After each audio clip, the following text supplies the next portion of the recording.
नमस्कार दोस्तों, आप सभी का स्वागत है आपके अपने YouTube channel crack competition by सुबीके में।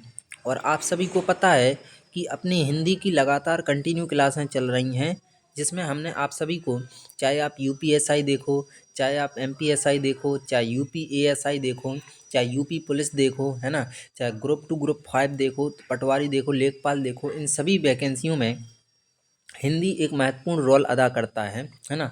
और एक ऐसा सब्जेक्ट है जिसमें आपके पूरे से पूरे मार्क्स आने की संभावना होती है। पूरा सा पूरा स्कोर आप अच्छे से कवर कर सकते हो, है ना। इसमें कोई भी नंबर कटने की ज़रूरत नहीं होती। बस एक बार ध्यान से पढ़िएगा।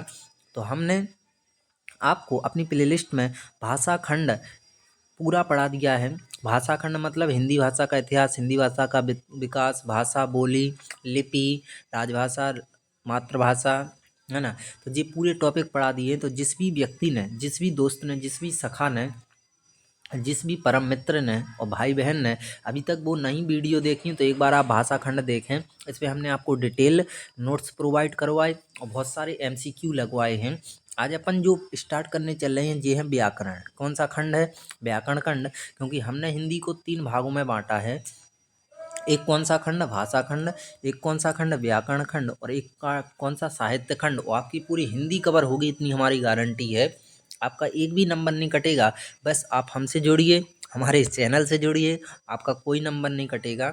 बस अंत तक देखिए वीडियो, और वीडियो को स्किप ना करें, क्योंकि वीडियो को स्किप करोगे तो बहुत कुछ स्किप हो जाएगा, है ना, टॉपिक समझ में ना आएगा।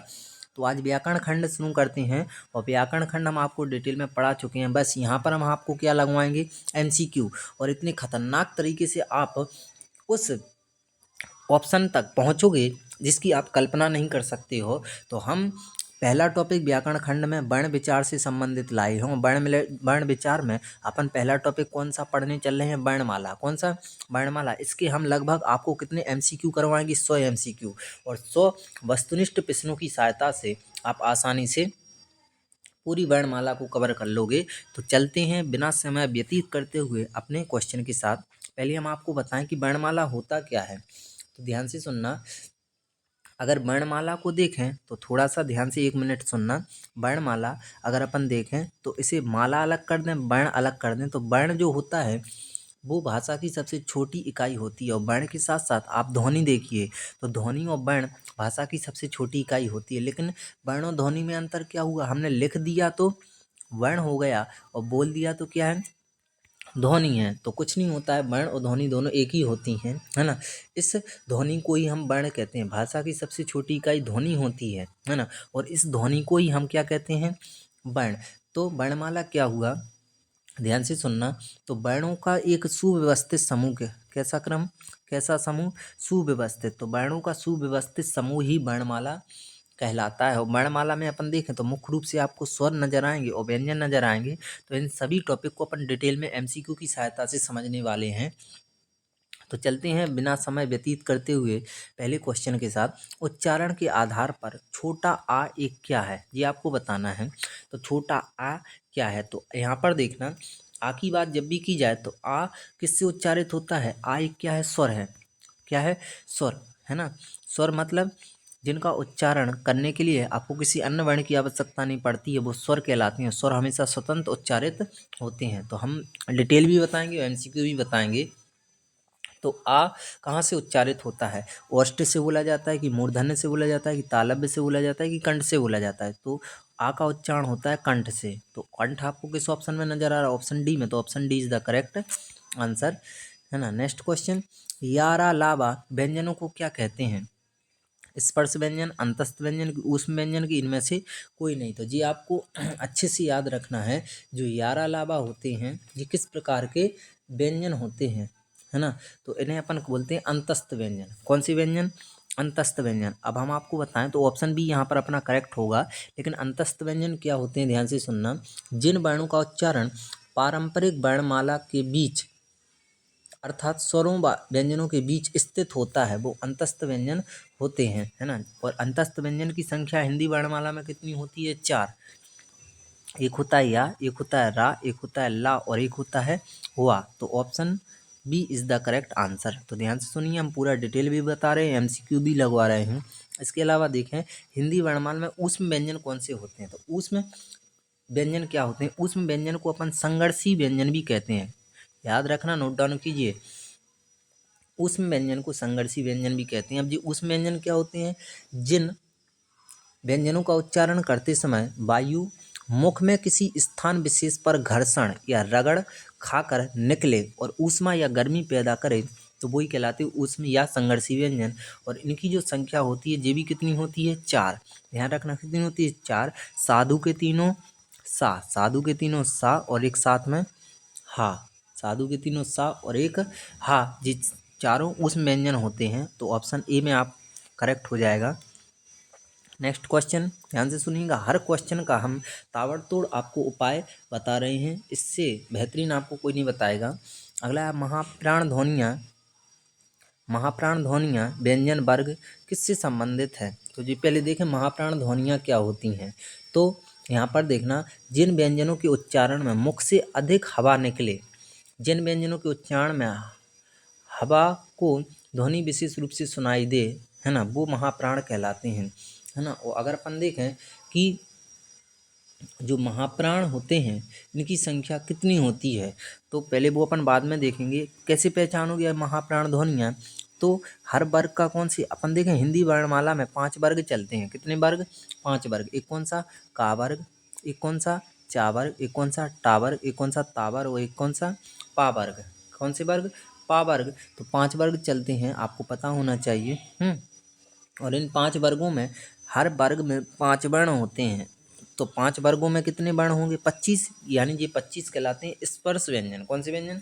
स्पर्श व्यंजन, है ना। तो इनमें से महाप्राण बताना है, तो महाप्राण कौन से होते हैं तो जी आपको बताना है। तो यहाँ पर देखना, एक चीज़ बना रहे हैं हम, जैसे हमने देख लिया जी कौन सा वर्ग है, यहाँ पर समझो थोड़ा सा। का वर्ग, चा वर्ग, टा वर्ग, ता वर्ग और पा वर्ग, है ना। और हर वर्ग में देखें अपन तो हर वर्ग में कितना होता है? 5 होता है। तो जो ये पहला वर्ग, ये दूसरा वर्ग, तीसरा वर्ग, चौथा वर्ग और 5वां वर्ग। तो यहाँ पर देखना, एक चीज़ है, एक ट्रिक है बहुत मस्त। पहला वर्ग जो होता है, जिस का हुआ, खा हुआ, गा हुआ, घा हुआ, है ना, ये चा छा जा झा झा, है ना, टा ठा डा डा ढा, है, ता था दा भा, है, पापा भामा माँ। तो ये होते हैं 5 वर्ण। तो यहाँ पर देखना कि जो ये वर्ण हुआ, तो ये जैसे पहला दूसरा तीसरा चौथा और 5वां। जो पहला वर्ग होता है ये कहलाता है अल्प प्राण। कौन सा प्राण? अल्प। फिर महा, फिर अल्प, महा, फिर अल्प, है ना। तो कौन सा हुआ? ये दूसरा वर्ग और चौथा वर्ग, है ना, ये कहलाता है महाप्राण ध्वनियाँ। तो इसमें जितने भी वर्ण आते होंगे वो आप जानते ही हो, तो वो कहलाता है महाप्राण। तो इसका करेक्ट आंसर क्या होगा? ऑप्शन सी, दूसरा और चौथा वर्ग जो होता है वो महाप्राण ध्वनियों में आता है। नेक्स्ट क्वेश्चन, निम्न में से अर्धस्वर कहलाता है। एसआई के हर पेपर में लगभग ये क्वेश्चन आता है। तो अर्धस्वर क्या होता है? तो यहाँ पर देखना, अर्धस्वर क्या होता है, तो अभी हमने आपको बताया था। तो अर्धस्वर अपना ये है, जे यहाँ पर देखना, स्वर और व्यंजनों के बीच जो स्थित होता है वो अर्धस्वर होता है। तो अर्धस्वर कौन सा होता है? या। कौन सा होता है? या। तो option A is the correct answer. Next question, प्रश्न के आधार पर ला किस प्रकार की ध्वनि है? तो आपको पता होना चाहिए, प्रश्न के आधार पर जो ला होती है, ये ला किस प्रकार की ध्वनि होती है? तो ये होती है पार्श्विक। कौन होती है? पार्श्विक, यानी ऑप्शन बा इज द करेक्ट आंसर। अगला क्वेश्चन, क्वेश्चन नंबर 7, निम्न में से कौन सा शब्द अमात्रक है? जी क्या होता है? अमात्रक होती है मात्रक, जिसमें मात्रा का प्रयोग ना हो वो अमात्रक, और जिसमें मात्रा का प्रयोग हो वो वर्ण ही, वो शब्द क्या कहलाते हैं? मात्रक। तो अमात्रक कौन सा है? यहाँ पर देखना, यहाँ पर बड़ा की मात्रा है तो ये तो मात्रक हुआ, यहाँ पर छोटी की मात्रा है तो ये भी मात्रक हुआ, यहाँ पर बड़ा की मात्रा है तो ये भी। लेकिन कलरव में छोटा की कछु मात्रा नहीं बोलते हो ना, तो कलरव में किसी प्रकार की मात्रा का प्रयोग नहीं हुआ है। तो option C is the correct answer. अच्छे से ध्यान से सुनिए, काफ़ी महत्वपूर्ण तथ्यों के साथ हम आपको हिंदी बता रहे हैं, वर्णमाला टॉपिक। और वर्णमाला से हर पेपर में 3 से 4 क्वेश्चन पूछे ही जाते हैं। नेक्स्ट, निम्न में से महाप्राण वर्ण कौन सा है? तो अभी हमने आपको बताया था पहला वर्ग, दूसरा, तीसरा, चौथा और 5वां। तो ये दूसरा और ये चौथा है, इसमें जितने भी वर्ण आते हैं ये महाप्राण वर्ण कहलाते हैं। तो आपको बताना है कि कौन सा महाप्राण वर्ण है। तो अगर अपन इसकी बात करें था की, तो जी क्या किस में आता है, था किस में आता है, तो जी आता है अपना जे भी महाप्राण में आता है, का अल्प प्राण में, वा अल्प प्राण में, चा अल्प प्राण में, लेकिन जी था है जी कहलाता है महाप्राण। क्या कहलाता है, महाप्राण। तो option A is the correct answer. Next question, निम्नलिखित में से दंत वर्ण कौन सा है। तो हमने बोला था जैसे जी का वर्ग हुआ, जी छा वर्ग हुआ, जी टा वर्ग हुआ, जी ता वर्ग हुआ और जी पा वर्ग हुआ। तो का वर्ण में जितने भी आते हैं वो किससे उच्चारित होते हैं, कंठ से। जी ट्रिक ध्यान से सुनना। चा वर्ग में जितने भी आते हैं वो किससे उच्चारित होते हैं, तो वो होते हैं तालु या तालब्य से। टा वर्ग के जितने भी वर्ण हैं वो उच्चारित होते हैं मूर्धा से। किससे, मूर्धा से। और ता वर्ग के जितने हैं वो उच्चारित होते हैं दंत से। उच्चारण करके देखना आप। और पावर्ग जितना है जो उच्चारित होता है ओष्ठ से। तो आपसे दंत वर्ण पूछा जा रहा है, तो दंत वर्ण किससे होता है, तो जो होता है ता वर्ग के जितने भी वर्ण हैं, ता था दा धा ना, है ना। तो आप उच्चारित करके देखो, इसमें कौन सा दिख रहा है, ऑप्शन सी। तो ऑप्शन सी ता।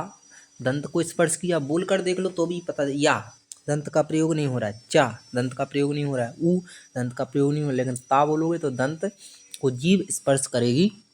तो इसका करेक्ट आंसर कौन सा होगा, ऑप्शन सा ता।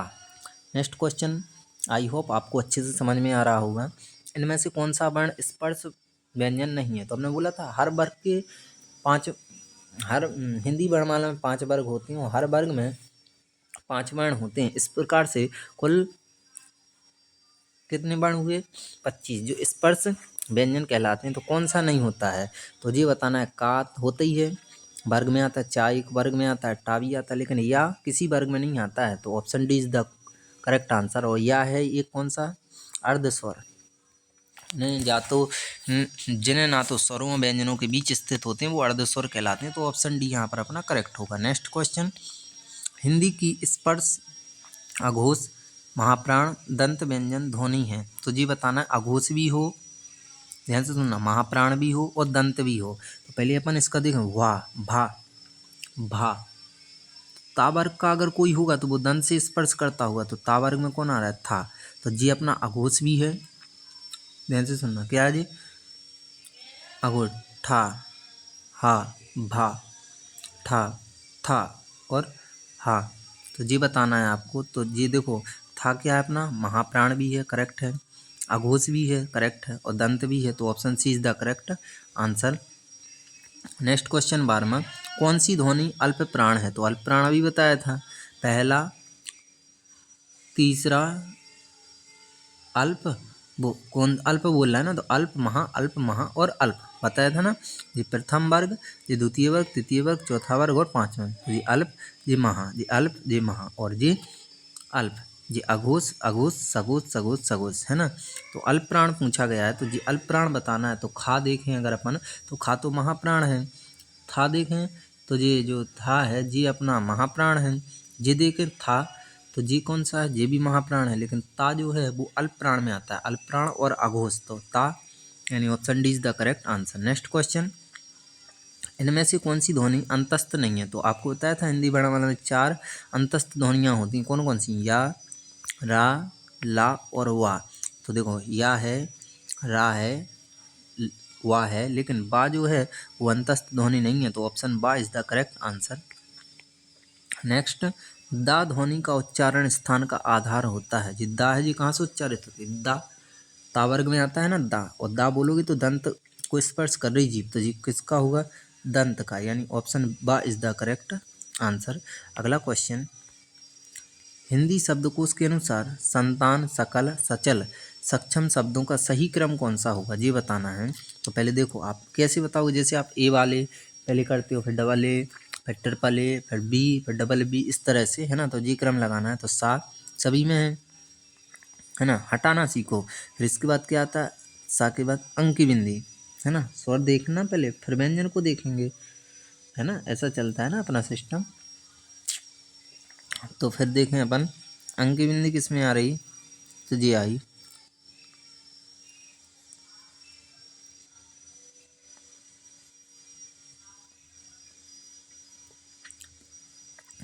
किस में है, जी है, इसमें है और इसमें है, ऑप्शन ए और ऑप्शन डी। अब इसके बाद क्या आएगा, ता दोनों में है, ना दोनों में है, इधर देखो सकल ये है, सकल ये है ना, क्योंकि ये दोनों ऑप्शन तो गलत हो गए हैं। फिर इसके बाद देखें सचल, तो चा, और इसको वर्ण विकसित करेंगे तो पहले का आएगा, चा नहीं आएगा, है ना। तो option D is the correct answer. पहले संतान, फिर सकल, फिर सक्षम, फिर सचल, तो option D is the correct answer. Next question, किस शब्द में री स्वर नहीं है, ये बताना है। तो री किस में नहीं है, ये बताना है आपको। अच्छे से देखो, री स्वर नहीं है। तो कृपा में देखें तो कृपा में आप क्या बोलोगे, रा है। कृष्णा में बोलोगे रा, दृष्टि में बोलोगे रा, लेकिन रिवाज में देखें तो रिवाज में री नहीं दिख रहा है, स्पष्ट रूप से रा है। तो option D is the correct answer. Next question, question number 17, किन ध्वनियों को अनुस्वार कहा जाता है। तो हमने अभी बताया था अनुस्वार क्या होता है, बोलो भाई। अनुस्वार स्वर के बाद आने वाली नासिक ध्वनि, तो option A is the correct answer. Next question, वर्ण शब्द का अर्थ नहीं होता है। तो वर्ण का अर्थ अगर अपन देखें तो क्या होता है, रंग भी होता है, होता कि नहीं, नहीं होता है। आकाश भी होता है। वर्ण को अपन जाति भी कहते हैं, लेकिन वर्ण का अर्थ अक्षर नहीं होता है। तो option D is the correct answer. अक्षर मतलब बिना, विनाशकारी। अगला, अल्प प्राण ध्वनियों का समूह कौन है। तो आपको बताया था पहला वर्ग, तीसरा वर्ग और पांचवा वर्ग अल्प प्राण ध्वनियों का होता है। तो का अल्प प्राण है, ठीक है जी। फिर अपन देखें खा, तो खा नहीं है, तो जी ऑप्शन ए तो गलत होगा। चा देखें अगर अपन, तो चा देखें तो अल्प प्राण है जी। जा देखा जाए तो भी अल्प प्राण है, और यहाँ देखा जाए तो अल्प प्राण है, यानी option Y is the correct answer. अगला क्वेश्चन, क्वेश्चन नंबर 20, निम्न में से कौन सा मूर्धन्य ध्वनि नहीं है। तो अभी बताया था हमने मूर्धन्य ध्वनि कहाँ, पिछली जिसने ना देखा हो तो आप नोट डाउन भी करते चलो। तो टा वर्ग से मूर्धन्य होता है। जब टा बोला तो जीभ घूमकर थोड़ी मसूड़े में घरती है, ऊपर वाले बोल के लो टा, है ना। तो मूर्धन्य ध्वनि है, टा है, ठा है, डा है, लेकिन जे नहीं है, इसको बोलो यहाँ, तो नहीं हो रहा है। तो option D is the correct answer. Next question, ओ औ किस प्रकार के वर्ण हैं। यहाँ पर इस वीडियो में, इस सेशन में आपकी पूरी वर्णमाला फिनिश हो जाएगी। ओ और औ, जैसे आपने ओ बोला, है ना, ध्यान से सुना। ओ किससे मिलकर बनता है, आ और आ और कुछ भी ले लो आप, आ और ए से मिलकर बनता है, आ और ए से मिलकर बनता है। फिर या इस तरह से और बनता है, आ और छोटा ऊ से मिलकर अपना ओ तैयार होता है। बड़ा आ और बड़ा ऊ से मिलकर औ बनता है। तो आ कहाँ से निकला, कंठ से। ऊ कहाँ से निकला, ओष्ठ से। तो ओ औ कहाँ से निकलते हैं, कंठोष्ठ से। Option D is the correct answer. Next, कंठोच्च वर्णमाला किसे कहेंगे। तो किसे कहते हैं, वर्णों का सुव्यवस्थित समूह। वर्णों के संकलन को नहीं, शब्द समूह को नहीं, शब्द गणना को नहीं, लेकिन वर्णों का एक व्यवस्थित समूह ही वर्णमाला कहलाता है। तो option D is the correct answer. अगला क्वेश्चन, हिंदी की सा ध्वनि है। तो सा कहाँ से उच्चारित होती है, वो देखना है आपको। तो आप खुद देखो, यहाँ पर देखना। अगर अपन सा की बात करें तो आप बोल कर देखो ना, जैसे आप बोलते हो शर्मा, शर्मा, शर्मा, जहाँ पर तालु है वहाँ से ये सा उच्चारित होता है जी। कोई नहीं बताएगा आपको जी कहाँ से उच्चारित होता है, तालु से। अगर अपन ये वाला सा देखें तो ये उच्चारित होता है मूर्धा से। अब जी क्या होता है जी, हम अभी बता रहे हैं। और जिस सा कहाँ से उच्चारित होता है, दंत से। तो इसका ऐसे अर्थ करोगे तो नहीं निकलेगा। जिस सा तालु से, है ना, ये क्या बोलते चा। तो शर्मा, शर्मा, शर्मा, दांत का पिछड़ा वाला हिस्सा ही तालु कहलाता है। तो ये सा तालु से उच्चारित होता है। मूर्धा क्या है, जैसे आप मूर्धा से बोलते हो टा, तो ऐसी सा बोलो सा, सा, सा, तो ये मूर्धा से उच्चारित होता है। ये दंत से होता है। सपना, जीव अपने आप जी वाला सा कहाँ, तो बिना शब्दों के आप इनका उच्चारण नहीं कर पाओगे, लेकिन शब्द को लेकर करोगे आसानी से। तो जी वाला सा जो होता है, जी कहाँ से उच्चारित होता है, तालु से। तालु कहाँ है, मतलब तालब। ऑप्शन बा इज द करेक्ट आंसर। तो एक बार कमेंट बॉक्स में बताएं कैसा लग रहा है आपको, है ना, समझ में आ रही है हर चीज़ की, ना आ रही है। नेक्स्ट, निम्न में से कौन अयोग्य बाह्य वर्ण है। तो अयोग्य बाह्य वर्ण क्या होते हैं, अंग और आहा। तो ऐसे वर्ण जिनका योग ना तो जिनका जाति योग स्वर हो, ना ही व्यंजन हो, पूर्णतः स्वर और व्यंजन से मिलकर बने होते हैं, वो अयोग्यवाय वर्ण कहलाते हैं, है ना। पूरी तरह स्वर ही है और ना ही पूरी तरह जाति, आधा आधा है, तो वो अयोग्यवाय कहलाते हैं। अंग आहा, आहा मतलब एक विसर्ग आया है, तो विसर्ग को ही अपन अयोग्यवाय के नाम से जानते हैं। तो ऑप्शन आ इज द करेक्ट आंसर। अगला क्वेश्चन, हिंदी वर्णमाला में वर्ण कितने होते हैं? तो आपको पता है हिंदी वर्णमाला में टोटल कितने वर्ण होते हैं? 52, जिन्हें स्वर और व्यंजन के रूप में बांटा गया है, जिन्हें हम आगे बताएंगे। तो इसका करेक्ट आंसर होगा 52। नेक्स्ट 26, निम्न में से कौन से शब्द में री की मात्रा का उपयोग हुआ है? तो ये बताना है। तो क्रिया में देखें, अपन वर्षा में देखें, रिपु में देखें कि वृष्टि में देखें। तो जी घुमा है तो जी क्या है अपना? री। क्या है जी? री। और जी किस में दिख रहा है? ऑप्शन डी में। तो option D is the correct answer. Next, निम्नलिखित में से कौन पश्च स्वर है? ये बताना है आपको। तो पश्च स्वर कौन सा है? तो ये जीभ के आधार पर भी स्वरों को बांटा गया है। ध्यान से सुनना, जीभ के आधार पर भी स्वरों को बांटा गया है। तो पश्च स्वर कौन सा है? तो पश्च, जैसे आप आकाश बोलते हो तो जीभ का पिछला वाला भाग जाना सहायता करता है। तो बड़ा आ एक पश्च स्वर है, ये याद रखना। नेक्स्ट क्वेश्चन, स्वर ध्वनि के प्रकार हैं, है ना। तो स्वर ध्वनियाँ जो होती हैं वो 3 प्रकार की होती हैं, एक ह्रस्व स्वर, दीर्घ स्वर और प्लुत स्वर। तो ऑप्शन डी उपरोक्त तीनों करेक्ट हो जाएगा। अगला क्वेश्चन इस सेशन का, ए ऐ वर्ण क्या कहलाते हैं? ये बताना है आपको। तो जो ए और ऐ वर्ण होते हैं ये क्या कहलाते हैं? तो आप ए किससे मिलकर बनता है पता ही है, आ और ई से। और आ कहाँ से? कंठ से। और ई कहाँ से? तालु से। तो ये होते हैं कंठ और तालु। तो ए और ऐ कंठ और तालु से मिलकर बनते हैं, यानी option D is the correct answer. Next, कौन स्वर नहीं है? आपको पता है हिंदी वर्णमाला में मूल स्वरों की संख्या 11 होती है। कुल स्वर कितने होते हैं? 13। इनमें से 2 अयुग्मवाय होते हैं। तो इसका करेक्ट आंसर होता है 11, है ना। कौन कौन होते हैं? अंग से लेकर आ तक, है ना। तो कौन स्वर नहीं है? तो आ है, ऊ है, ए है, लेकिन यहाँ नहीं है। तो option D is the correct answer. अगला क्वेश्चन, क्वेश्चन नंबर 31, छा वर्ण किसके योग से बनता है? छा क्या होता है? संयुक्त वर्ण। कैसे वर्ण? संयुक्त। ऐसे व्यंजन वर्ण जो 2 वर्णों से मिलकर बने होते हैं वो संयुक्त वर्ण कहलाते हैं। तो छा किससे मिलकर बनता है? का और सा। का और सा। तो जी आपको पता होना चाहिए जी सा कौन सा सा है, कौन सा सा है जी? आप सभी को पता है मूर्धन्य सा है। कौन सा है?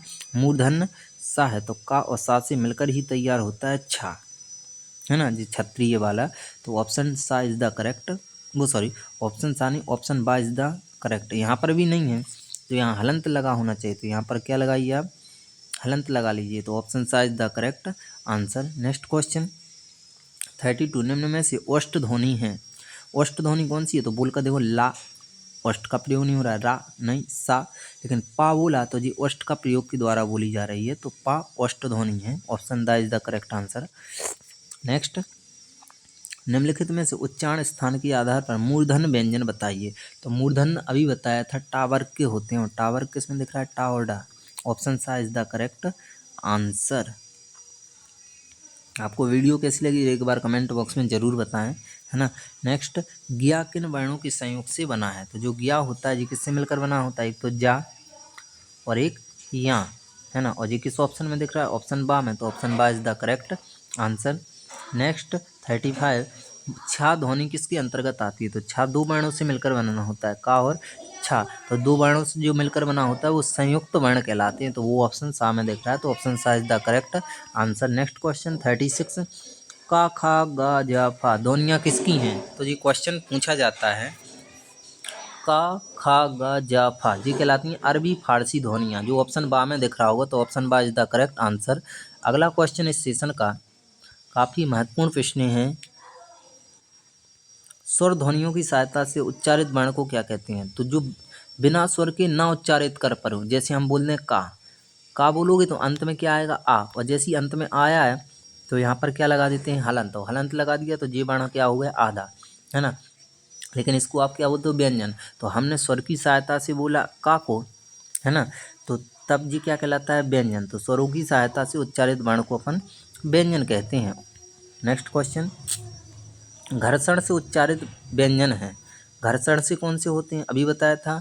जैसे आप बोलो साधु के तीनों सा स और हा, तो जी उस व्यंजन और घर्षण व्यंजन कहलाते हैं। तो ऑप्शन बा is the correct answer. Next question, विसर्ग से बना हुआ शब्द कौन सा है? विसर्ग। तो आपको विसर्ग क्या दिख रहा है?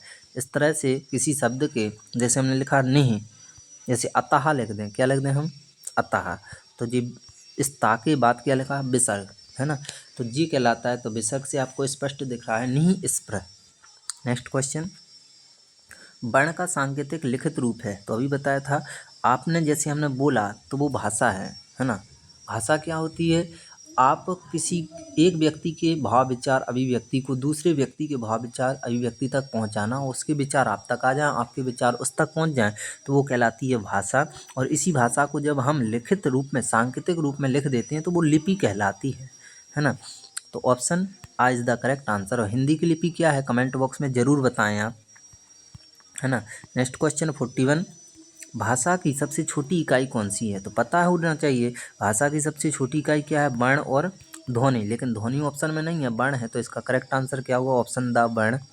अगला क्वेश्चन 42, निम्नलिखित वर्गों में से कौन सा वर्ग मूर्धन्य ध्वनियों का है, तो हमने बोला था जो टा वर्ग है वो मूर्धन्य ध्वनि होती हैं, और टा किस में दिख रहा है, ऑप्शन बा में, तो ऑप्शन बा इज द करेक्ट आंसर। अगला क्वेश्चन 43, निम्न ध्वनियों में से कौन सी ध्वनि दंतोष्ट है, दंतोष्ट मतलब दंत प्लस ओष्ठ से मिलकर बनी हुई, तो कौन सी है जी बताना है ना। तो आप क्या बोलो, था, ओष्ठ का प्रयोग नहीं हो रहा है जी, गलत, माँ, माँ इसमें हो रहा है, बा इसमें हो रहा है, फा, है ना। तो फा एक दंतुष्ट ध्वनि है, तो ऑप्शन बा इज द करेक्ट आंसर। अगला क्वेश्चन, निम्न में से कौन सा स्वर समृत स्वर है, तो जी आपको बताना है। तो स्वर के भी प्रकार होते हैं, एक समृत स्वर होता है, कौन सा स्वर होता है, समृत, एक विव्रत स्वर होता है, एक अर्ध विव्रत होता है, एक अर्ध समृत होता है। ये मुख्य के आधार पर स्वर के 4 प्रकार होते हैं, है ना। तो समृत स्वर कौन सा होता है ना, ये बताना है। तो समृत स्वर 4 होते हैं, ध्यान से सुनना, ई, बड़ी ई, छोटा ऊ और बड़ा ऊ। समृत स्वर जिन स्वरों के उच्चारण में मुख द्वार लगभग बंद रहता है ना। तो ई, बड़ी ई, इसमें मुख थोड़ा सा बंद है, तो ऑप्शन सा इज द करेक्ट आंसर। तो मुख के आधार पर स्वर 4 होते हैं, विव्रत, अर्धविव्रत, समृत और अर्ध समृत। तो समृत क्या होता है, जिन स्वरों के उच्चारण में मुख द्वार लगभग बंद रहता है, उनकी संख्या 4 होती है, बता दिया, छोटी, बड़ी, छोटा ऊ और बड़ा ऊ। तो ऑप्शन सा इज द करेक्ट आंसर। ध्यान से सुनिएगा, महत्वपूर्ण चीज़ बता रहे हैं। हिंदी वर्णमाला में व्यंजनों की संख्या कितनी है, तो आपको बताया था टोटल वर्ण कितने होते हैं, 52, 52 में से है ना, टोटल 52 होते हैं, 52 में से अपन जो व्यंजन होते हैं वो कितने होते हैं, मूल व्यंजन 33 होते हैं, कुल व्यंजन 39 होते हैं। तो इसका करेक्ट आंसर कौन होगा, ऑप्शन बा, यहाँ पर व्यंजन मूल व्यंजन पूछे गए, तो 33 is the correct answer. Next, चा और छा वर्ण का उच्चारण स्थान कौन सा है, तो जी बताना है, चा और छा का जो वर्ण स्थान है जी, चा और छा कहाँ से आप उच्चारित करते हो, तो जी कहाँ से करते हो, तालु से, बोल के देखो, चा दांत का पिछला वाला हिस्सा ही तालु कहलाता है, तो जी option A is the correct answer. Next question 47, इनमें से ऊ उच्चारण स्थल कौन सा है, तो ऊ का स्थान कौन सा है, तो ऊ किससे मिलकर बनता है, पता है ना आपको, आ और ऊ से, आ कहाँ से निकलता है, कंठ से, ऊ कहाँ से निकलता है, ओष्ठ से, तो कंठोष्ठ, कंठ प्लस ओष्ठ। नेक्स्ट क्वेश्चन, हिंदी शब्दकोश में छा का क्रम किस वर्ण के बाद आता है, तो आपको पता है छा किससे मिलकर बनता है, का प्लस सा से, है ना। तो छा का क्रम किसके बाद आएगा, इस छा का क्रम किस वर्ण के बाद आता है, का के बाद, तो option A is the correct answer. Next question 49, निम्नलिखित शब्दों में किस शब्द के द्वित्व व्यंजन हैं, द्वित्व क्या होते हैं, तो ऐसे जो वर्ण रिपीट हो, पुनरावृत्ति हो, वो द्वित्व व्यंजन कहलाते हैं। जैसे इसमें और ऑप्शन ना लिखे हैं क्या, ना, हम इसमें एक ऑप्शन जोड़े दे रहे हैं, ध्यान से सुनना। इसमें एक ऑप्शन सा करके लिख दिया दिल्ली, क्या लिख दिया, दिल्ली। तो द्वित्व व्यंजन देखना है, कोई वही वर्ण आधा है और वही अपने आप में पूरा हो जाए तो वो द्वित्व कहलाते, वो किस में दिख रहा है, ऑप्शन सा में, तो ऑप्शन सा इज द करेक्ट आंसर। उसमें ऑप्शन नहीं थे तो ऑप्शन डाल दिया। नेक्स्ट, निम्नलिखित में से कौन सा घोष वर्ण है, घोष होता है सघोष, घोष कौन सा होता है, सघोष। और सघोष आपको पता है हर वर्ग का तीसरा, चौथा और पांचवा वर्ण ही घोष या सघोष कहलाता है। तो जो खा है ये तो अघोष है, चा है ये भी अघोष है, माँ जी सघोष है और छा अघोष है, तो इसका करेक्ट आंसर क्या होगा, माँ जी सघोष वर्ण है, यानी ऑप्शन सा इज द करेक्ट आंसर। जी सगोश सगोश अल्प महा क्या होते हैं ये हम आपको बता चुके हैं, तो आप स्किप ना करें वीडियो, नहीं तो बहुत ज़्यादा आपको समझ में नहीं आएगा, छूटेगा हर क्वेश्चन। हिंदी वर्णमाला में स्वर की संख्या कितनी होती है? आपको पता था 52 थे वर्ण, और 52 में से 33 थे अपने, है ना, 33 थे मूल व्यंजन, और इसमें से मूल स्वर कितने हैं? 11। तो इसका करेक्ट आंसर होगा ऑप्शन सा 11। नेक्स्ट क्वेश्चन, अनुनासिक व्यंजन कौन से होते हैं? अनुनासिक, अनुस्वार नहीं बोला है, अनुनासिक। तो अनुनासिक जो होते हैं वो क्या कहलाते हैं, ये आपको बताना है। तो वर्ग का जो पंचमा अक्षर होता है वो अनुनासिक होते हैं, और यानी option D is the correct answer. Next question, अनुनासिक का संबंध किससे होता है? तो नाक और मुंह से जो उच्चारित होते हैं वो अनुनासिक कहलाते हैं, और जो केवल नाक से उच्चारित होते हैं वो अनुस्वार कहलाते हैं, और जो केवल मुंह से उच्चारित होते हैं वो निनुनासिक कहलाते हैं। तो तीनों बता दिए। तो अनुनासिक का संबंध होता है नाक और मुंह से, है ना, ऑप्शन सा करेक्ट होगा। नेक्स्ट, यारा लावा किस वर्ग के व्यंजन है? तो अभी बताया था यारा लावा है वो अंतस्थ व्यंजन कहलाते हैं। कौन से व्यंजन? अंतस्थ, जिनकी संख्या हिंदी वर्णमाला में 4 होती है ना, तो ऑप्शन सा is the correct answer. Last question, last नहीं सॉरी 55 नंबर का, निम्नलिखित में से कौन एक संयुक्त व्यंजन नहीं है? तो छा है, ठीक, त्रा है, गया है, लेकिन सा एक संयुक्त व्यंजन नहीं है। तो ऑप्शन बा is the correct answer. Next 55 बता दिए, है ना। 56, छा ध्वनि का उच्चारण स्थान क्या है? ये बताना है। छा, तो छा कहाँ से निकलती है? तालव्य। ये तालव्य है, यानी ऑप्शन सा में आपको तालव्य नजर आ रहा है, तो ऑप्शन सा इज द करेक्ट आंसर। अगला क्वेश्चन 57, संयुक्त वर्णों को छोड़कर हिंदी में वर्णों की संख्या कितनी होती है? आपको बताएं हिंदी वर्णमाला में टोटल कुल वर्णों की संख्या कितनी है? 52, और इन अगर 4 वर्णों को छोड़ दिया जाए तो कितने बचते हैं? 48। तो इसका करेक्ट आंसर होगा ऑप्शन सा। नेक्स्ट 59, निम्न में से कौन सी महाप्राण ध्वनियाँ हैं? तो आपको बताना है महाप्राण का क्या है? अल्पप्राण। खा क्या है? महाप्राण। खा क्या है? महाप्राण। तो ऑप्शन बा इज द करेक्ट आंसर। अगला क्वेश्चन 60 नंबर का, पंचानन शब्द में अनुस्वार किस ध्वनि के स्थान पर प्रयुक्त किया गया है? तो पंचानन को आप कैसा लिख सकते हो? जैसे ये लिखा है पंचानन, इसको दूसरे तरीके से क्या लिखोगे? इसके स्थान पर क्या आएगा, ये पूछा जा रहा है। तो आपको इसको देखो पहचानने का हम तरीका बता रहे हैं। अच्छा, धांसू कंसेप्ट, ये पंचानन लिखा है, इसको कैसे और लिखेंगे? तो चा देखो पहले, चा किस वर्ग में आता है? चा वर्ग में आता है, तो इस वर्ग का लेना है आपको पंचमाक्षर। पंचमाक्षर क्या होगा? और जो पंचमाक्षर होगा वो आधा हो जाएगा, तो हम इसको पंचानन ऐसा भी लिखेंगे, है ना। तो इसकी जगह हम इसका प्रयोग करेंगे। तो ऑप्शन बा में आपको नज़र आ रहा है, ऑप्शन बा is the correct answer. Next question, वह वर्ण जिसका उच्चारण तालु से होता है क्या कहलाता है? वो तालव्य वर्ग कहलाता है, इसमें कुछ दिक्कत ही नहीं है। तो ऑप्शन बा इज द करेक्ट आंसर। एक बार इतने क्वेश्चन हम आपको लाए हुए हैं, तो एक बार कमेंट बॉक्स में ज़रूर बताएं आप कैसा लग रहा है आपको पढ़ाना, मज़ा आ रहा है कि नहीं आ रहा है, कंसेप्ट क्लियर हो रहा है कि नहीं हो रहा है। नेक्स्ट, व्यंजन कितने होते हैं? तो हमने बताया था टोटल कितने होते हैं? 52 वर्ण, 52 होते हैं ना। लेकिन अगर अपन मूल वर्णमाला में मूल वर्णों की देखें संख्या, तो मूल वर्णों की कितनी होती है? 48। कितनी होती है? 48, है ना।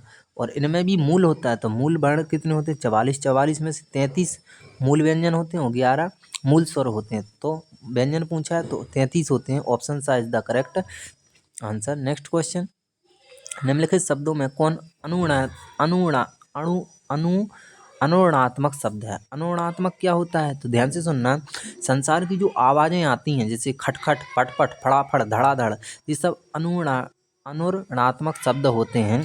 तो इसमें आपको क्या आवाज़ नजर आई? खट खट, खड़ खड़। तो option D is the correct answer. Next question 64 number का, थोड़ा डिसमैच हो गया। नेक्स्ट, नासिक व्यंजन की पहचान करें। नासिक कौन होगा? तो हर वर्ग का पंचमाक्षर नासिक को होता है, तो यहाँ पर करेक्ट ऑप्शन होगा अपना, यहाँ पर थोड़ा सुधार लेना, इसको ऐसा लिखना था। तो ऑप्शन बा is the correct answer. Next question वो भी बता चुके हैं। अगला क्वेश्चन, अयुग्मवाह वर्ण का चयन करें। तो अयुग्मवाह वर्ण कौन होते हैं? तो अभी बताया था अंग और आहा, है ना, इन्हें विसर्ग भी बोलते हैं। तो option D is the correct answer.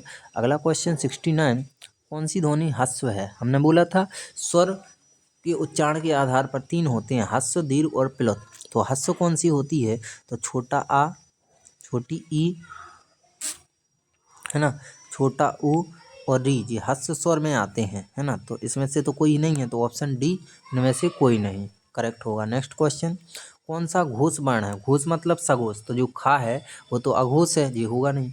अगर अपन चा की बात करें तो चा भी अघोष है, तो ये होगा नहीं। अगर अपन ठा की बात करें ये भी अघोष है, यानी माँ अपना सघोष है, यानी ऑप्शन सा इज द करेक्ट आंसर। अगला क्वेश्चन, हम आपके लिए 100 क्वेश्चनों की एक महत्वपूर्ण सीरीज लाए हैं, तो अच्छे से सुनिएगा ध्यान से। हिंदी में स्वतंत्र रूप से बोले जाने वाले अक्षर क्या कहलाते हैं? तो हिंदी में जिन्हें आप स्वतंत्र बोल दो, जैसे आ है, इसको स्वतंत्र बोल रहे हैं, इसको बोलने के लिए किसी वर्ण की आवश्यकता ही नहीं है, तो ये कहलाता है अपना स्वर, है ना। नेक्स्ट क्वेश्चन, क्वेश्चन नंबर 72, निम्नलिखित में से संयुक्त वर्ण का चयन कीजिए। तो गा तो एक स्पर्श व्यंजन है, जा भी स्पर्श है, टा भी स्पर्श है, लेकिन छा दो वर्णों से मिलकर बना है, इसलिए ये संयुक्त है, तो ऑप्शन सा is the correct answer. Next question 73, Hindi भाषा में कौन सी ध्वनियाँ हैं जो दूसरी ध्वनियों की सहायता से बोली या लिखी जाती हैं? जैसे खा है, इसको बोलना है तो खा, और बाद में क्या निकलेगा? आ, तो ये स्वर है, ये व्यंजन है ना। तो जो जिसकी सहायता से बोली जाती है उन्हें व्यंजन कहते हैं, ऑप्शन बा is the correct answer. Next, गा किन वर्णों के संयोग से बना है? गा क्या है? संयुक्त वर्ण, तो दो वर्णों से मिलकर बना होगा, किससे? जा और या, जो आपको किस में दिख रहा है? ऑप्शन बा में, तो ऑप्शन बा इज द करेक्ट आंसर। अगला क्वेश्चन 75, अघोष वर्ण का चयन करें। अघोष कौन सा है ये बताना है आपको। तो जा देखें तो जा क्या है? सघोष, है ना, ये तो सघोष है। हा देखें अगर अपन, तो हा हमने आपको बताया था, हा जो है वो भी अपना क्या है? सघोष। सा देखें तो सा भी अपना क्या है? सा, यहाँ पर अपन देखें तो सा भी जो है वो भी अपना क्या है? सघोष। कौन सा है? सॉरी, अघोष है। और आ अपना क्या है? सघोष है, तो इसका करेक्ट आंसर होगा सा, option D is the correct answer, ये अपना अघोष सघोष है। नेक्स्ट, निम्नलिखित में से कौन स्वर नहीं है? तो पता ही है स्वर की संख्या 11 है, तो आ स्वर है, ऊ स्वर है, ए स्वर है, लेकिन या व्यंजन है, तो option D is the correct answer. अगला क्वेश्चन 77, निम्नलिखित में टा वर्ग का सदस्य कौन नहीं है? तो हर वर्ग में 5 वर्ण होते हैं, हर वर्ग में 5 वर्ण होते हैं, तो टा, ठा भी है वर्ग है इसका, ढा भी है, और अगर अपन देखें तो ये यहाँ भी है, लेकिन धा ये नहीं है, ये किस में आता है? ता वर्ग का है, ये तो आप जानते हो, तो option D is the correct answer. Next question 78, विसर्ग है, अभी बताया था अयुग्म वर्ण ही विसर्ग होते हैं, तो एक कौन सा होता है? अयुग्म अंग, और एक कौन सा? आहा, यानी अयुग्म वर्णों को ही विसर्ग कहते हैं, तो ऑप्शन सा is the correct answer. Next 79 question, Hindi के जिन वर्णों का उच्चारण करते समय केवल श्वास का प्रयोग किया जाए उन वर्णों को क्या कहते हैं? केवल श्वास का प्रयोग हो तो वो कहलाते हैं अघोष। क्या कहलाते हैं? अघोष, यानी option A is the correct answer. Next question, Hindi की बा ध्वनि है, तो बा, जैसे आपने बा बोला, बा, तो बा ये कहाँ से निकला? ओष्ठ से, बा, तो ओष्ठ ध्वनि, यानी ऑप्शन बा is the correct answer. Next question 81, भाषा विज्ञान की दृष्टि से ऊ किस प्रकार का स्वर है? ऊ, तो आपको हमने बताया था मुख के आधार पर स्वर 4 प्रकार के होते हैं, एक बार और बताए दे रहे हैं। एक होता है विव्रत, ध्यान से सुनना, कौन सा? विव्रत। एक होता है अर्ध विव्रत, एक होता है समृत, और एक होता है अर्ध समृत। तो ऊ, जैसे ही आपने ऊ बोला तो समृत, यानी थोड़ा जिन स्वरों के उच्चारण में मुख द्वार लगभग बंद रहता है वो समृत कहलाते हैं, तो ऊ समृत होगा, है ना, समृत होगा, यानी अग्र समृत, ऑप्शन बा is the correct answer. Next question 82, कौन सी ध्वनि महाप्राण नहीं है? तो खा देखें अपन, तो खा महाप्राण है, चा अल्पप्राण है, जा अल्पप्राण है, छा अल्पप्राण है, तो खा कैसी ध्वनि है? महाप्राण। महाप्राण नहीं है ये पूछा जा रहा है, तो खा भी महाप्राण है। अगर अपन जा देखें तो जा अल्पप्राण है, चा देखें तो चा जो है अपनी ये भी अल्पप्राण है, चा भी क्या है? अल्पप्राण। जा क्या है? जा, जा भी अपनी अल्पप्राण है। छा देखें जी वाला, तो जी देखें अपन, तो जी महाप्राण है, और खा भी महाप्राण है, तो ऑप्शन आ और ऑप्शन दा इसका करेक्ट होगा। थोड़ा दो आंसर आ गए इसमें, कोई दिक्कत नहीं, खा और झा महाप्राण हैं। नेक्स्ट क्वेश्चन, किस वर्ग का उच्चारण स्थान कंठ तालु से है? कंठ और तालु से कौन उच्चारित होता है? तो आ कंठ से होता है, और ऊ ऊ ओष्ठ से होता है ना, ये तो हो नहीं सकता। आ कंठ से और ई तालु से और आ ई से मिलकर बनता है ए, है ना, बड़ी कर दो तो ए बनता है, यानी option D is the correct answer. अगला क्वेश्चन, क्वेश्चन नंबर 84, भाषा की मूल इकाई कहलाती है, तो आपको पता होना चाहिए भाषा की मूल इकाई जो होती है वो कहलाती है अपनी ध्वनि। क्या कहलाती है? ध्वनि, यानी option B is the correct answer. अगला क्वेश्चन 85, शब्द की सबसे छोटी इकाई क्या कहलाती है? तो वर्ण और ध्वनि कहलाती है, लेकिन यहाँ ऑप्शन से वर्ण है तो option B is the correct answer. तो अगला क्वेश्चन 86, वर्णों के कितने भेद होते हैं? पता होना चाहिए, वर्ण कितने होते हैं, कितने वर्ण होते हैं? दो होते हैं, एक होते हैं स्वर और एक होते हैं व्यंजन, यानी इसका करेक्ट आंसर होगा ऑप्शन सा, दो। नेक्स्ट क्वेश्चन 87, सा का उच्चारण स्थान क्या है? तो अभी हमने आपको बताया था जो सा उच्चारित होता है जी कहाँ से होता है? तो ये होता है तालु से। कहाँ से? तालु। तालु मतलब तालब। और सा कैसे? जैसे तालब बोलना है तो क्या बोलोगे आप? चा, शर्मा, शर्मा, शर्मा। दांत का पिछला वाला हिस्सा ही तालु कहलाता है, तो option B is the correct answer. Next question 88, रा व्यंजन नहीं है, तो रा कौन सा व्यंजन नहीं है जी बोलना है आपको, तो है ना, रा किस में यूज नहीं हुआ है जी बताया जा रहा है, तो रा व्यंजन नहीं है, तो कौन सा नहीं है? मात्र, इसमें रा हुआ है यूज, लेकिन आधा रा हुआ है।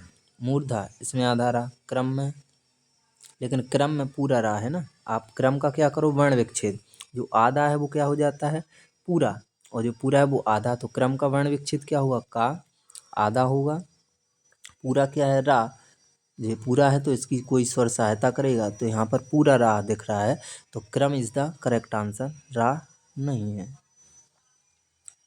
नेक्स्ट 89, कौन सा व्यंजन नासिका द्वारा उच्चारित होता है? नासिका, यहाँ ये होता है ना, तो ऑप्शन आ is the correct answer. Next question 90 number का, हमने आपको 1 से लेकर इसमें 100 क्वेश्चन रखे हुए हैं, है ना, तो आप सभी को सेशन कैसा लग रहा है एक बार कमेंट बॉक्स में ज़रूर बताएं। नेक्स्ट 90, स्वर रहित व्यंजन जब स्वर सहित व्यंजन से मिलता है तब क्या कहलाता है? तो ये क्या कहलाता है? संयुक्त अक्षर, यानी ऑप्शन आ is the correct answer. Next question 91, निम्न में तालव्य ध्वनि है, तो तालव्य ध्वनि कौन सी है? तो चा वर्ग का होता है, और चा वर्ग का इसमें क्या है आपको बताना है, तो चा वर्ग का इसमें आपको दिख रहा होगा। तालव्य ध्वनि बताना ना, तो चा, छा, जा, झा, यहाँ ये तालव्य है। क्या दिख रहा है यहाँ पर? ना, यहाँ पर कुछ ऑप्शन नहीं डला हुआ है, तो हमारे हिसाब से क्या करना, चा वर्ग के जितने वर्ण हैं वो तालव्य होते हैं, है ना। नेक्स्ट क्वेश्चन 92, निम्न में से कौन सा वर्ण अघोष है? अघोष बताना है, तो का अघोष है ना, option A is the correct answer. अगला क्वेश्चन, क्वेश्चन नंबर 93, वर्णों के समुदाय को क्या कहते हैं? तो पता होना चाहिए, वर्णों का जो समुदाय होता है वो कहलाता है वर्णमाला। क्या कहलाता है? वर्णमाला, तो option A is the correct answer. अगला क्वेश्चन, ए के उच्चारण में खालिस्तान और खालिस्तान की सहायता ली जाती है, तो ए के उच्चारण में देखें तो ए किससे मिलकर बनता है? आ और बड़ी ई से, तो कंठ और ये तालु से बोला जाता है, यानी ऑप्शन सा is the correct answer. Next question 95, जिन वर्णों का उच्चारण स्वतंत्र होता है उन्हें अपन बोलते हैं, जिनका उच्चारण स्वतंत्र उन्हें स्वर कहते हैं, यानी ऑप्शन आ is the correct answer. Next question, डा वर्ण का उच्चारण स्थान है वो किस वर्ग में आता है ये बताना है, तो डा कहाँ से उच्चारित होता है? पहले तो आप ये देखो, तो ये होता है मूर्धा से, मूर्धा से, और किस वर्ग में आता है? टा वर्ग में, यानी option B is the correct answer. अगला क्वेश्चन 97, हिंदी वर्णमाला में स्वरों की संख्या होती है, तो आपको पता है स्वरों की संख्या कितनी होती है? 11, जो ऑप्शन ए में दिख रहा होगा, तो ऑप्शन ए यहाँ पर अपना करेक्ट होगा। नेक्स्ट क्वेश्चन, वर्णमाला का कौन सा अक्षर पुल्लिंग नहीं है? पुल्लिंग नहीं है, तो पुल्लिंग कौन सा नहीं है? आ और पा, तो option D is the correct answer. Next question, इस सेशन का सेकंड लास्ट क्वेश्चन है, चा वर्ग ध्वनियाँ किस वर्ग में आती हैं? तो आपको पता होना चाहिए चा किस में जाता है? तालव्य में, यानी ऑप्शन सा इज द करेक्ट आंसर। और इस सेशन का लास्ट क्वेश्चन है, और आप सभी से विनम्र अनुरोध है कि एक लाइक ज़रूर करें। हम इतने क्वेश्चन आपके लिए लाए, इतनी मेहनत कर रहे हैं, तो थोड़ा आप भी सोचिए कि एक लाइक ज़रूर बनता है, क्योंकि एक लाइक हमें बहुत मोटिवेट करता है। तो जिसने भी वीडियो को लाइक नहीं किया है लाइक करें, और चैनल को सब्सक्राइब करें, और इसे जहाँ से जहाँ हो सके अपने दोस्तों तक शेयर करें, है ना। हम आपको इतनी चीज़ें उपलब्ध करवाएंगे जिसकी आप कामना नहीं कर सकते, क्योंकि 2024 में हमें ज़रूर से ज़रूर कोई नौकरी लेना है और हमें तैयारी सुनने से नहीं करना है, हमें तैयारी अब अनुभव से करना है। किससे करना है? अनुभव से। तो सेकंड अंतिम क्वेश्चन है दा, आ, का, सा और आ, इससे मिलकर क्या बनेगा? तो पहले हम आपको ये बताएं ये क्या कहलाता है? वर्ण विच्छेदन। क्या कहलाता है? वर्ण विच्छेदन। जैसे हम लिख दें यहाँ पर दक्ष, क्या लिख दिया? दक्ष। तो एक चीज़ याद रखना कि कभी भी हलंत व्यंजन में नहीं, कभी भी हलंत स्वर में नहीं लगता है, क्योंकि स्वर पूरा होता है ना। स्वर किसी की सहायता से नहीं बोला जाता है, इसलिए उसमें हलंत का यूज नहीं करते। लेकिन किसी को हमें आधा करना है तो आधा करने के लिए हम हलंत यूज करते हैं। तो आधा किसको करते हैं? व्यंजन को, इसलिए व्यंजन वर्णों में हलंत लगाते हैं। तो ये दा लिखा है, दा को इसने आधा नहीं किया तो आधा करें, है ना। फिर जी आ होगा तो ये पूरा क्या बन गया? दा बन गया कि नहीं? अब जी का, सा, आ, जी किससे मिलकर बनता है? छा से। तो इसको अपन ने पूरा क्या लिख दिया? दक्ष, है ना। तो option A is the correct answer. तो चलते हैं, मिलते हैं। ये अपना व्याकरण का पहला पार्ट था। आप सभी को अच्छा लगा होगा, कमेंट बॉक्स में ज़रूर बताएं। जय हिंद दोस्तों, धन्यवाद दोस्तों। मिलते हैं नेक्स्ट पार्ट के साथ, तब तक के लिए नमस्कार।